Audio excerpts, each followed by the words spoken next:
Hello my dear students दशम श्रेणी गणितर सूचक और घात এই টপিকটো আজি আমি আলোচনা কৰিম। এই টপিকটো বহুত ইম্পৰ্টেণ্ট হয়।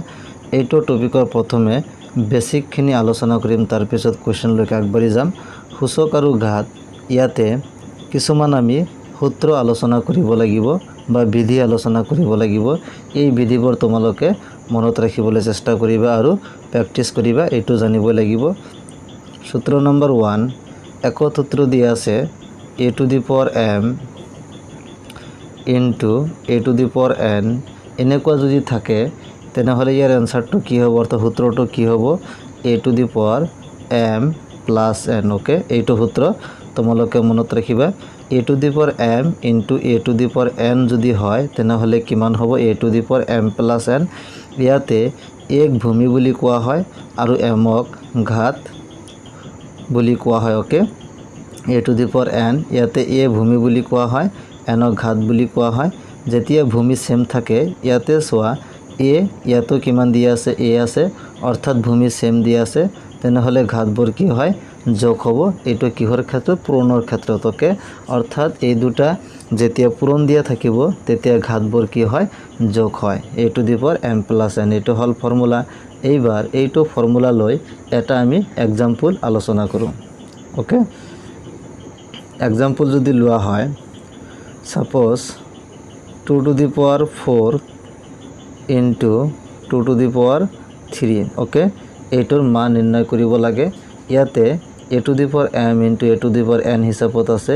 ইয়াতে ভূমি 2, ইয়াতে ভূমি 2, ভূমি সেম আছে, তেনেহলে সূত্ৰটোত কি আহিব a আহিব। a মান কিমান ইয়াতে 2, m plus n অৰ্থাৎ ঘাতবিলাক কি কৰিব লাগিব যোগ কৰিব লাগিব। ইয়াতে ঘাত কিমান দিয়া আছে 4 দিয়া আছে, ইয়াতে ঘাত কিমান দিয়া আছে 3 দিয়া আছে। Okay, so 2 to the power 4 plus 3 কিমান হ'ব 7 হ'ব। সো 2 to the power 7 এইটো হ'ব আমাৰ এনসাৰ। ওকে, আৰু এটা এক্সাম্পল লও, suppose 1/2। Okay, 1/2 to the power 2 into 1/2 to the power suppose 3। Okay, ইয়াৰ মানটো নিৰ্ণয় কৰিব লাগে। ইয়াতে ভূমিৰ মান কিমান 1/2, ইয়াতে ভূমিৰ মান কিমান 1/2, ভূমি সেম আছে, তেনেহলে ঘাতবোৰ কি কৰিব লাগিব যোগ কৰিব লাগিব। ওকে, সো 1/2 ঘাত কিমান দিয়া আছে 2 plus 3। ওকে, সো 2 plus 3 কি কৰিব লাগিব যোগ কৰিব লাগিব। 1/2 2 plus 3 যোগ কৰিলে কিমান হয় 5। সো এনসারটো কিমান হ'ব 1/2 to the power 5। ওকে, এনেকৈ আমি প্ৰথম সূত্ৰ বা বিধিটো আমি আলোচনা কৰিব পাৰোঁ, অৰ্থাৎ ব্যাখ্যা কৰিব পাৰোঁ। আৰু এটা এক্সাম্পল যদি লও, suppose 1/3 to the power 1/2 into 1/3 to the power 1/3। Okay, বা 1/4 এইটো লিখা আছে, এনেকুৱা দিয়া আছে। এইটো আমি মান নিৰ্ণয় কৰিব লাগে। তাৰ কাৰণে যেটো সূত্ৰ আছে 1/3 আমি এবাৰ লিখিম। সো 1/3 লিখিলোঁ, ঘাতবোৰ কি হ'ব যোগ হ'ব 1/2 plus 1/4। ওকে, ইয়াতে চোৱা ঘাত কিমান দিয়া আছে 1/2 আৰু 1/4। ইয়াতে ঘাতবোৰ ভগ্নাংশ দিয়া আছে, সেইকাৰণে আমি ভগ্নাংশৰ যোগ ইয়াতে কৰিব লাগিব, একেবাৰে সিম্পল হয়। সো 1/3 দিয়া আছে 1/3 লিখিলোঁ। এতিয়া ঘাতত কিমান দিয়া আছে 1/2 plus 1/4, অৰ্থাৎ 1/2 আৰু 1/4 যোগ কৰিব লাগিব। ইয়াতে 2 আৰু 4, 2 আৰু 4 লসাগু কিমান সেইটো প্ৰথমে উলিয়াম। সো 2 আৰু 4 লসাগু কেনেকৈ উলিয়াম 2 দি ভাগ কৰিম, 2 1 গুণ 2, 2 2 গুণে 4, এই 2 আৰু 2 পূৰণ কৰিলে 4 হয়, তেনেহলে লসাগু কিমান পালোঁ আমি 4 পালোঁ। ওকে, লসাগু কিমান 4, গতিকে ইয়াতে আমি 4 বহাব লাগিব। এতিয়া জাস্ট ভগ্নাংশৰ যোগ কেনেকৈ কৰিব লাগে সেইটো কৰিলে হল। ভগ্নাংশৰ যোগ আমি জানো। এতিয়া 2 4ত কিমান বাৰ যায় 2 বাৰ, 2 ৰ লগত 1 পূৰণ কৰিলে কিমান হয় 2 হয়। ওকে, ইয়াতে 4 আছে, 4 4ত কিমান বাৰ যায় এবাৰ, 1ৰ লগত 1 পূৰণ কৰিলে কিমান হয় 1 হয়, অৰ্থাৎ এইটো আমি যোগ কৰি দিলোঁ। 1/3 to the power 2 plus ইয়াতে কিমান দিছে 2 plus 1।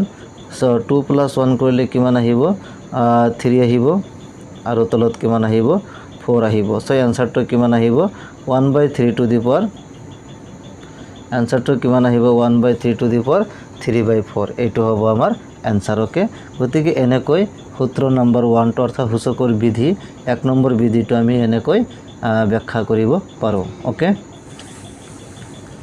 এতিয়া আৰু এটা বিধি আমি এতিয়া আলোচনা কৰিম বিধি নম্বৰ 2 বা সূত্ৰ নম্বৰ 2 বুলি তোমালোকে ক'ব পাৰা সূত্ৰটো হ'ল a to the power m হৰণ a to the power n equal to a to the power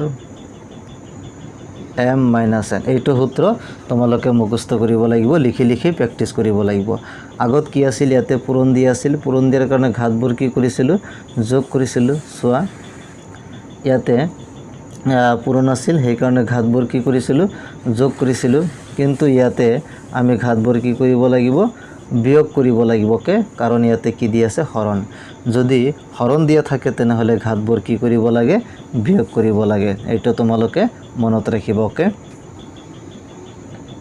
এতিয়া এক্সাম্পল এটা ললে এই কনসেপ্ট আৰু ক্লিয়াৰ হৈ আহিব সো এক্সাম্পল আমি ইয়াতে লব পাৰো যেনেকুৱা ধৰা 2 টু দি পাৱাৰ 4 লিখিলো কে 2 টু দি পাৱাৰ 4 হৰণ 2 টু দি পাৱাৰ 3 ওকে এইটো লিখিলো ইয়াৰ মানটো নিৰ্ণয় কৰিব লাগে তেনেহলে কেনেকৈ নিৰ্ণয় কৰিম সোৱা ইয়াতে a to the power m হৰণ a to the power n এই ফৰ্মুলাত আছে a কিমান আছে 2 আছে ইয়াতে সো 2 টু দি পাৱাৰ ঘাতবোৰ কি হ'ব -4 আৰু 3 কি কৰিব লাগিব মাইনাস কৰিব লাগিব কে সো 2 টু দি পাৱাৰ 4 - 3 1 4 পৰা 3 মাইনাস কৰিলে 1 হয় সো 2 টু দি পাৱাৰ 1 মানে কিমান হয় 2 হ'ব এনসাৰটো কিমান হ'ব 2 ওকে আৰু এটা एग्जांपल লও সাপোজ 5 টু দি পাৱাৰ 4 হৰণ 5 টু দি পাৱাৰ 3 ওকে ইয়াৰ মানটো নিৰ্ণয় কৰিব লাগে এনেকুৱা দিয়া আছে ইয়াৰ মানটো নিৰ্ণয় কৰিব লাগে ইয়াতে ভূমি সেম দিয়া আছে হৰণ আছে তেনেহলে ঘাতবোৰ কি কৰিব লাগিব বিয়োগ কৰিব লাগিব ঘাত কিমান দিয়া আছে 4 - 3 okay 4 - 3 so 5 two the power 4 - 3 কিমান হ'ব 1 সো 5 টু দি পাৱাৰ 1 কিমান হ'ব 5 হ'ব সো আনসারটো কিমান হ'ব 5 হ'ব ওকে নিশ্চয় বুজি পাইছা আৰু এটা एग्जांपल লও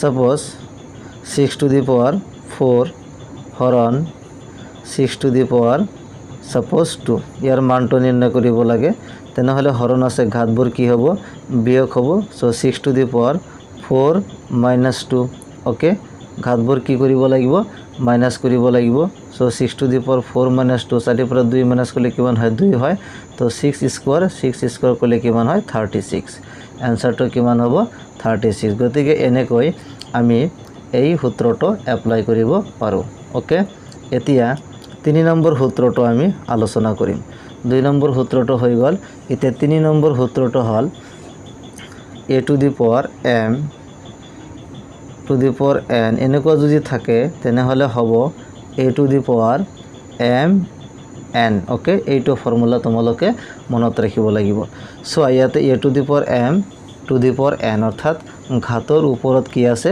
ঘাত আছে এনেকুৱা থাকিলে a to the power m n অৰ্থাৎ m আৰু n কি পূৰণ ফল হিচাপে লিখিব লাগিব m আৰু n কি হৈ আছে পূৰণ হৈ আছে ওকে নিশ্চয় বুজি পাইছা এইটো ফৰ্মুলা তোমালোকে মনত ৰাখিবা এতিয়া এই ফৰ্মুলা কেনেকৈ আমি एग्जांपल লৈ বুজি পাম হেটো আলোচনা কৰিম ওকে এটা एग्जांपल ললে কনসেপ্টটো ক্লিয়াৰ হৈ আহিব ইয়াতে সাপোজ 2 টু দি পাৱাৰ 3 এইটো লৈছো 2 two the power 3 two the power 2 এটোৰ মান উলিয়াব লাগে ওকে এনেকুৱা ফৰ্মত যেতিয়া আমি হৰল কৰিম তেনেহলে এই ফৰ্মুলা এপ্লাই কৰিব লাগিব হৰল কৰোতে এনেকুৱা যদি আহে তেনেহলে ইয়াতে এই ফৰ্মুলা আমি এপ্লাই কৰিম তেনেহলে এই ফৰ্মুলা মতে কি হ'ব ইয়াতে a এৰ মান কিমান 2 a ইয়াতে 2 লিখিছো ঘাতৰ লগত ঘাত পূৰণ ইয়াতে সাপোজ এটো m এটো হ'ব n অতে 3 আৰু 2 পূৰণ কৰিব লাগিব সো 3 আৰু 2 পূৰণ কৰিলে কিমান হ'ব 6 হ'ব সো 2 টু দি পাৱাৰ